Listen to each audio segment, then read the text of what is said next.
Hey guys, it's time to do the full review of the Huawei P9 smartphone, which is of course the flagship phone from Huawei. And you can see those two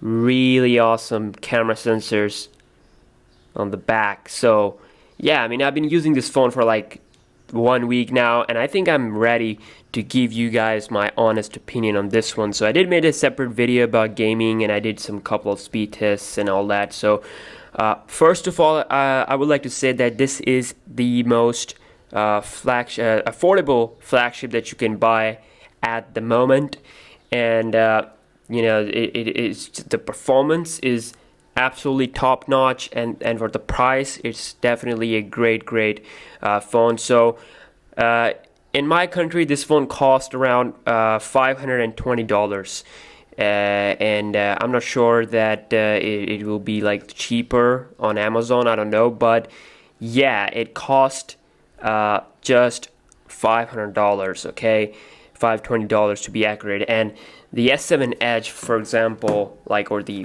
normal S7 or like the HTC 10, these phones, they cost above $600. So how does this phone stacks up against those phones, you know? So let's just first start off with the build quality. So you can see that this phone is of course using aluminum. It's metallic, full-time, premium. The build quality is top notch. You can't say that it's a cheap device or anything like that. Feels really good in hand, and you can see that you got your Type-C connector down there, you got your speaker, you got your 3.5mm headphone jack, and also you got the microphone.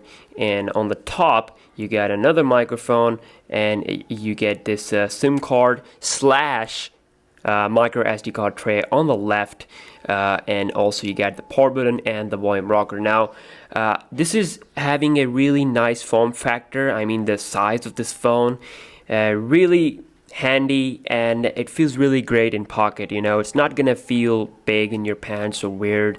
So yeah, it's not a big phone, it's not a small phone, it's like a perfect size. I like 5.2 inch and 5 inch size. That's a size for a phone. That should be a size for a phone, okay?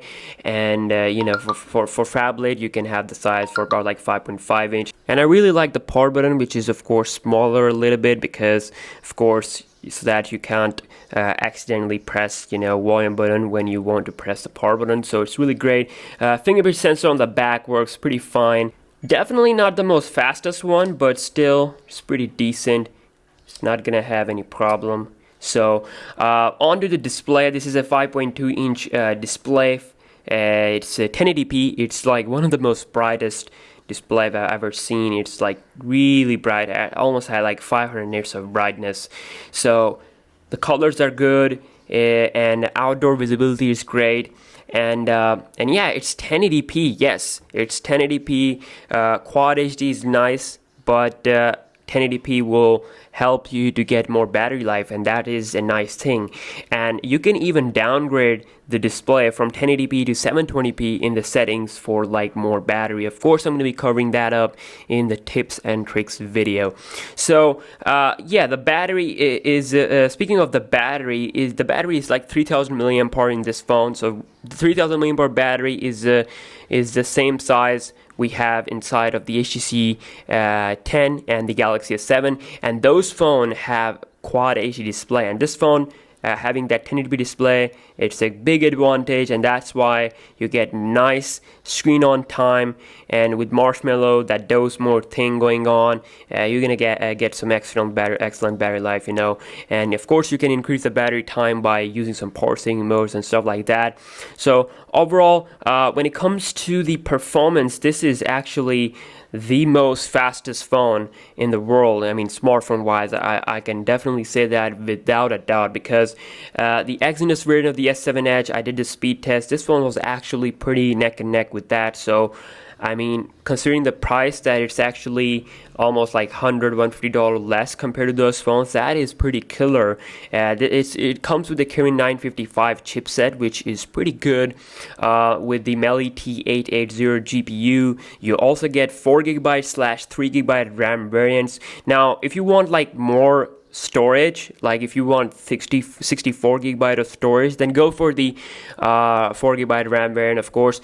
But if you want to buy the 4 gigabyte RAM variant just for better multitasking, then you're gonna be disappointed, because I have this 3 gigabyte RAM variant and it's pretty awesome when it comes to multitasking, on par with the smartphones, with the competition, no problem whatsoever. So if I go into settings here, going to about phone, you can see it's running Android 6.0 Marshmallow. So software-wise, a lot of people say that it's cartoonish, it's like having problems, it's like childish and stuff like that. It's, basically, if you don't like this UI, you're not slave to this, okay? Like on iOS, you're just bound to use that system, But here you can install launchers, you can do tons of customization to, make the phone work like the way you want.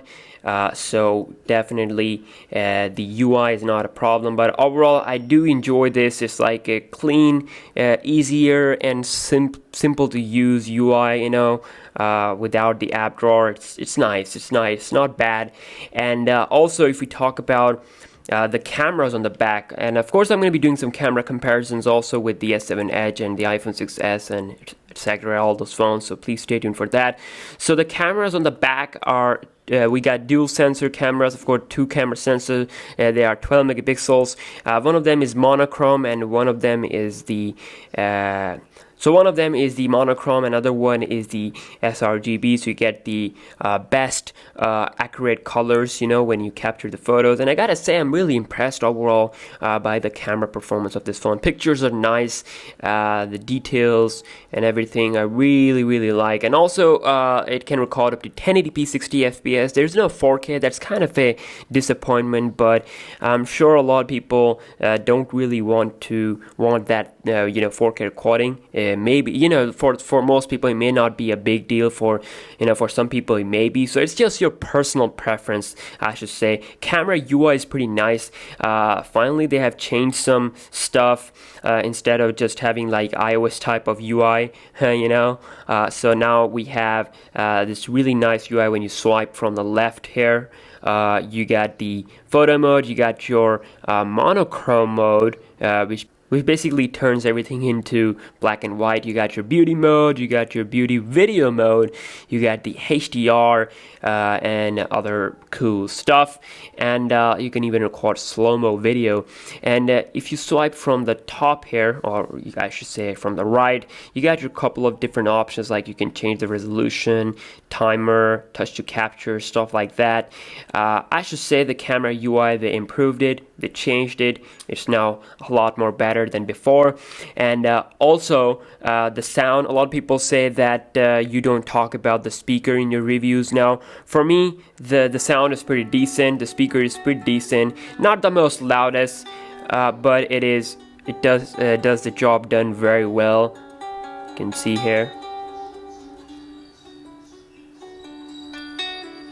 Definitely, it's a sweet speaker, I should say. So switching to the front camera, you got 8 megapixel resolution, which is pretty cool because not a lot of phones have that much high resolution, and it's not like the Huawei Mate 8, okay? So the camera quality, the selfie quality is improved a lot. It's like more of like real picture, it's not like artificial type like I get from my Huawei Mate 8, with their beauty mode. So it's pretty cool that you have it. You just press the screen, touch the screen actually, to get the selfie. And of course, you can't touch to focus, so like you can do on the Nexus 6P or like on the HTC phone, which is kind of a good thing, but it's like totally autofocus. So you also got these nice little effects which are pretty nice. I mean, you don't have to install any third-party application from the Play Store. So you also got front flash, which basically lights up the screen, brightness, to get the brightness in the selfies, and you can also capture using the volume rocker. So it is pretty cool. And also the call quality, the signals, the Wi-Fi performance, everything works absolutely fine. There's not a single problem that I can find on this phone. And yeah, that is pretty much it for this video. I did a separate video for the battery life. You should check that out.